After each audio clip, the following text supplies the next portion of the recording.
It's not about working harder, it's about working smarter. And today, I'll be sharing with you 10 steps that you can follow in order to choose the right business for you. Most people just randomly select, they see some reel, they hear it through some friend, they get to know about it from somewhere and just start executing it. First, you got to clear your why. Why are you doing what you're doing? Where you want to do it? How you want to do it? You have to clear many of these pieces, put them together, and then start the execution. Even I took a bit of time, like close to 6 to 8 months, in order to understand what kind of business I really want to go into and spend more time with it. I was just exploring. I went broad and started to explore on what can be done, from manufacturing to renewable energy to new style of agriculture. I thought, let's just share with you all that you don't have to face the same problems that I faced while selecting my business. So one of the advantages being you get to select what kind of business you want to enter into is the most important advantage that you get. For all the second generation entrepreneurs, for the people who have inherited the business from their fathers or forefathers, they have no option but to work in the business that their ancestors have passed on to them. So they cannot directly go out and say, I don't want to take this, I want to do something new and bold. The father will be like, well, what did I build so much for you? So here are the 10 frameworks or mental models that you can think about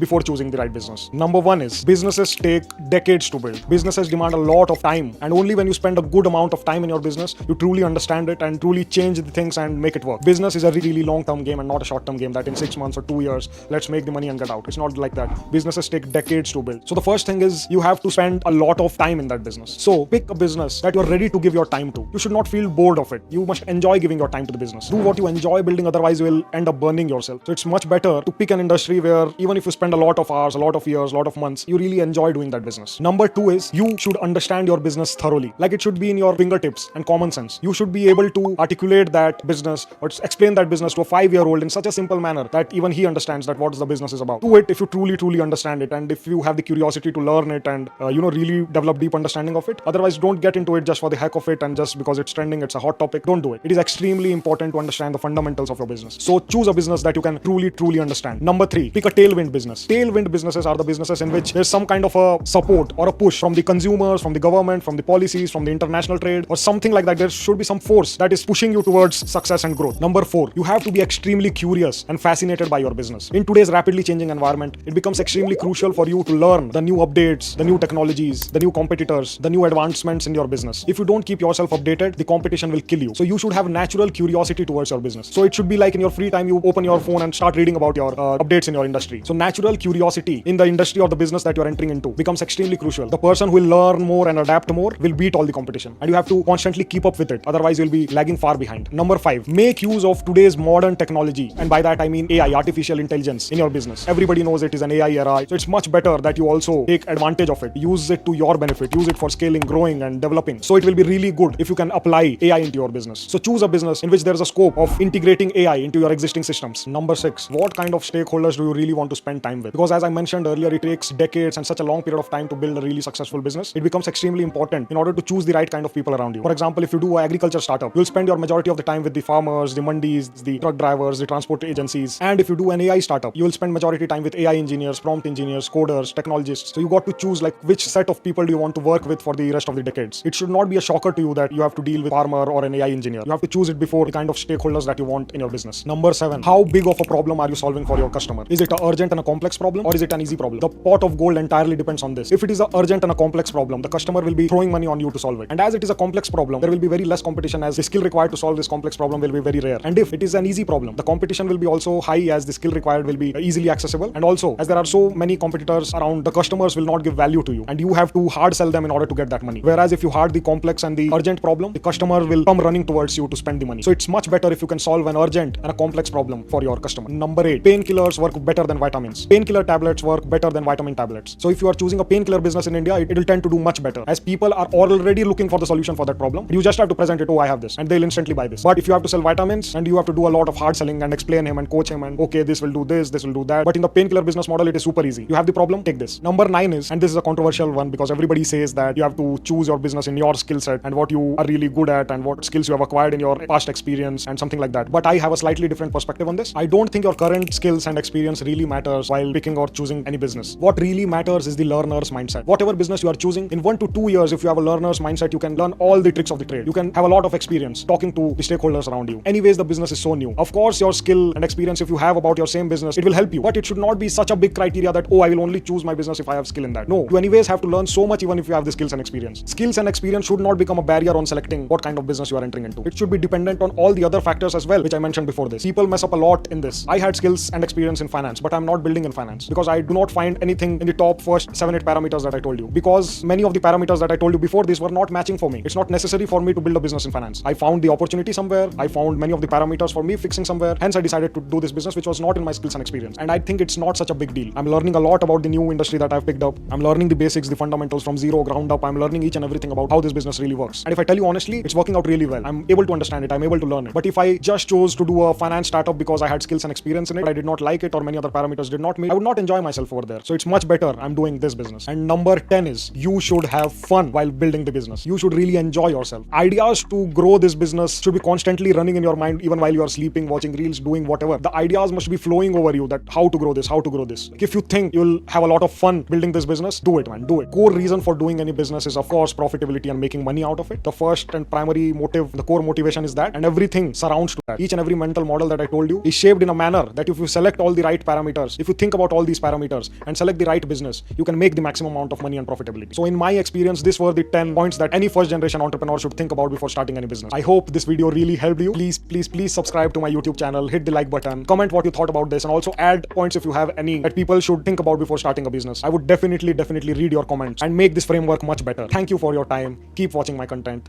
Tata, bye bye, take care.